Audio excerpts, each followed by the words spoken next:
Assalamualaikum warahmatullahi wabarakatuh.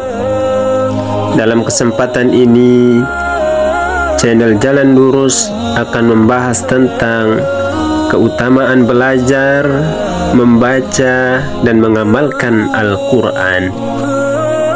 Al-Quran merupakan kalam Allah dan pintu yang paling mudah untuk mendapatkan hidayah.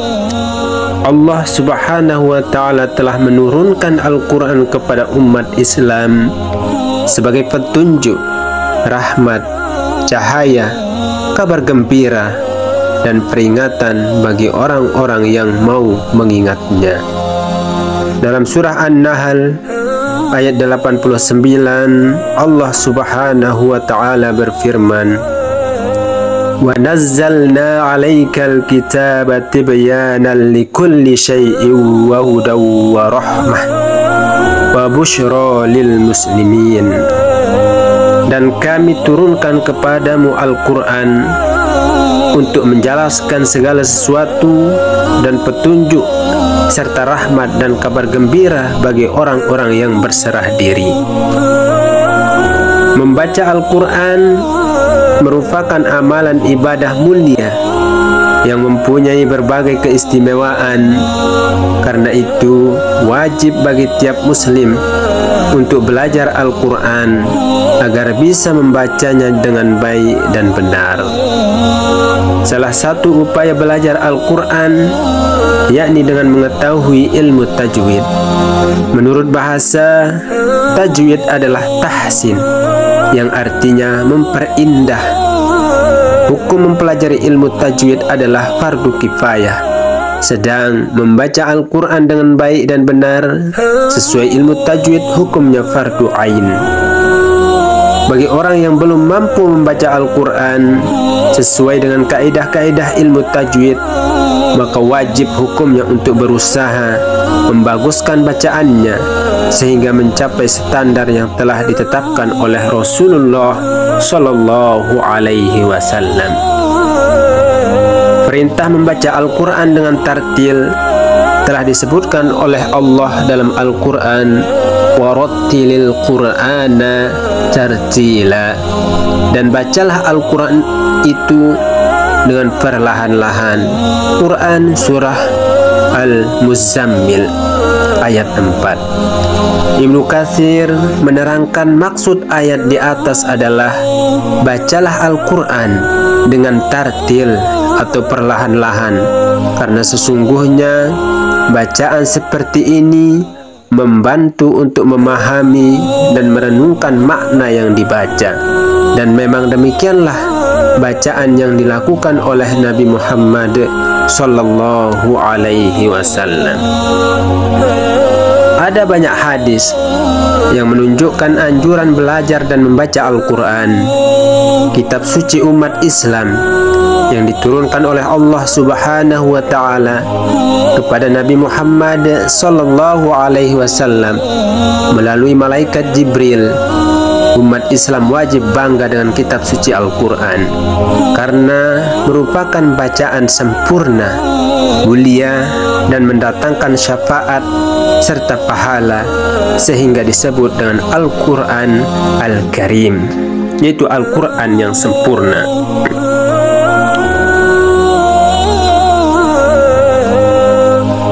Berikut ini channel Jalan Lurus akan menyampaikan 10 hadis keutamaan belajar dan membaca Al-Quran. Yang pertama, belajar Al-Quran merupakan sebaik-baik orang. Sebagaimana dalam hadis, "Khairukum man ta'allamal Qur'ana wa 'allamahu." Sebaik-baik kalian adalah yang mempelajari Al-Quran dan mengajarkannya. Hadis riwayat Bukhari. Hadis ini diperkuat oleh hadis Nabi yang menyatakan bahwa kelak di hari kiamat Al-Quran akan datang memohon secara langsung kepada Tuhannya agar menganugerahkan kepada pembacanya sebuah mahkota kemuliaan. Kemuliaan ini tidak didapatkan oleh seseorang kecuali bagi yang gemar dan memperbanyak membaca Al-Quran. Nabi Shallallahu Alaihi Wasallam bersabda yang artinya, kelak di hari kiamat Al-Quran akan datang seraya memohon kepada Tuhannya, wahai Tuhan, pakaikanlah kepada pembaca Al-Quran. Kemudian ia dipakaikan mahkota kemuliaan.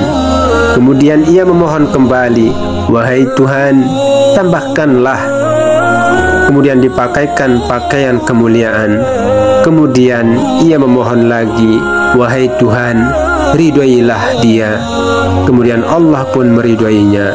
Maka ia berkata, bacalah dan naiklah, sebab setiap satu ayat akan dilipat gandakan satu kebaikan. Hadis riwayat At-Tirmidzi. Keutamaan yang kedua, dapat syafaat di hari kiamat. Rasulullah Shallallahu Alaihi Wasallam bersabda, Iqra'ul Qur'an fa innahu ya'ti yaumal qiyamah syafi'an li ashabih. Bacalah Al-Quran karena ia akan datang memberi syafaat kepada para pembacanya pada hari kiamat nanti. Hadis riwayat Muslim. Yang ketiga, mendapat pahala berlipat ganda.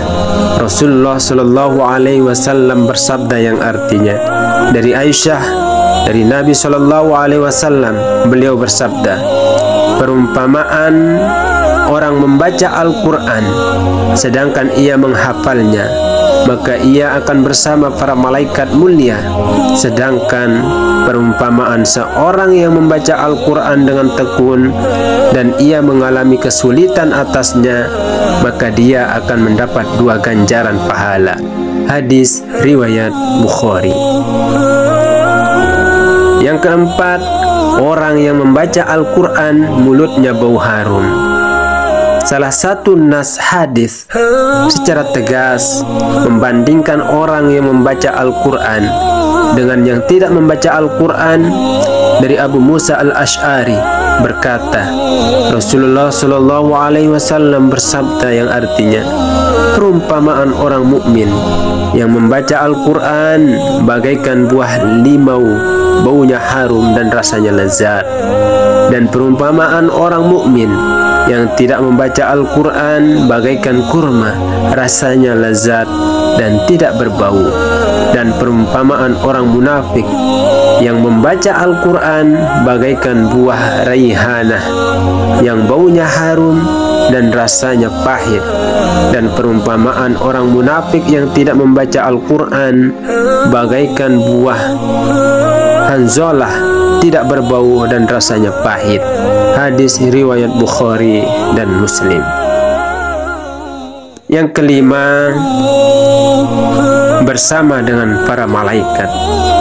Dari Aisyah radhiyallahu anha berkata, Rasulullah Shallallahu Alaihi Wasallam bersabda, orang yang membaca Al-Quran dan ia mahir dalam membacanya, maka ia akan dikumpulkan bersama para malaikat yang mulia lagi berbakti. Sedangkan orang yang membaca Al-Quran dan ia masih terbata-bata dan merasa berat atau belum fasih dalam membacanya, maka ia akan mendapat 2 ganjaran. Hadis riwayat Bukhari Muslim. Yang keenam, diberi pahala per huruf. Dari Abdullah bin Mas'ud berkata bahwasanya Rasulullah Shallallahu Alaihi Wasallam bersabda, barang siapa yang membaca 1 huruf dari kitabullah atau Al-Quran, maka baginya 1 kebaikan, dan 1 kebaikan akan dilipat gandakan dengan 10 kali lipat. Saya tidak mengatakan alif, lam, mim itu 1 huruf, tetapi alif itu 1 huruf, lam itu 1 huruf, dan mim itu 1 huruf. Hadis riwayat At-Tirmidzi. Yang ketujuh, meningkatkan derajat. Innallaha yarfa'u bihadzal kitab aqwaman wa yada'u bih akharin. Rawahu Muslim. Dari Umar bin Khattab radhiyallahu anhu, Rasulullah sallallahu alaihi wasallam bersabda, sesungguhnya Allah subhanahu wa ta'ala akan mengangkat derajat suatu kaum dengan kitab ini, yaitu Al-Quran. Dengannya pula Allah akan merendahkan kaum yang lain. Hadis riwayat Muslim. Yang kedelapan, mendapat rahmat Allah. Orang yang membaca Al-Quran akan mendapat ketenangan, rahmat, dan memuji suatu kaum yang melantunkan ayat-ayat Al-Quran, serta malaikat akan melingkarinya. Dari Abu Hurairah radhiyallahu anhu, ia berkata bahwasanya Rasulullah sallallahu alaihi wasallam bersabda yang artinya, tidaklah suatu kaum berkumpul dalam salah satu rumah dari rumah-rumah Allah, itu masjid, untuk membaca Al-Quran dan mempelajarinya, kecuali akan diturunkan kepada mereka ketenangan dan mereka dilingkupi rahmat Allah. Para malaikat akan mengelilingi mereka dan Allah akan menyebut-nyebut mereka di hadapan makhluknya yang berada di dekatnya, yaitu para malaikat. Hadis riwayat Muslim. Yang kesembilan, dicintai oleh Allah. Membaca Al-Quran dan menghatamkannya adalah amal yang paling dicintai Allah. Dalam hadis riwayat Imam Tirmizi dijelaskan dari Ibnu Abbas radhiyallahu anhu, beliau mengatakan ada seseorang yang bertanya kepada Rasulullah sallallahu alaihi wasallam, "Wahai Rasulullah, amalan apakah yang paling dicintai Allah?" Beliau menjawab, "Al-hal wal murtahal." Orang ini bertanya lagi, "Apa itu al-hal wal murtahal, wahai Rasulullah?" Beliau menjawab, yaitu yang membaca Al-Quran dari awal hingga akhir. Setiap kali selesai ia mengulanginya lagi dari awal. Hadis riwayat Tirmizi. Yang ke-10, yang terakhir, menyelamatkan 10 keluarga dari api neraka. Man qara'al Qur'ana wa hafizahu adkhalahu Allahul jannah wa syafa'ahu fi asyaratin min ahli baitihi kulluhum qadistawjabun nar. Barang siapa yang membaca Al-Quran dan menghafalkannya, maka Allah masukkan ia ke surga dan memberikan syafaat kepadanya 10 dari keluarganya yang semua divonis masuk neraka. Hadis riwayat Ibnu Majah. Sahabat channel Jalan Lurus yang berbahagia, demikian pembahasan mengenai hadis keutamaan belajar, membaca, dan mengamalkan Al-Quran. Semoga Allah jadikan kita semua menjadi ahli-ahli Quran yang bisa menyelamatkan kita di dunia, lebih-lebih di akhirat kelak. Amin ya rabbal alamin.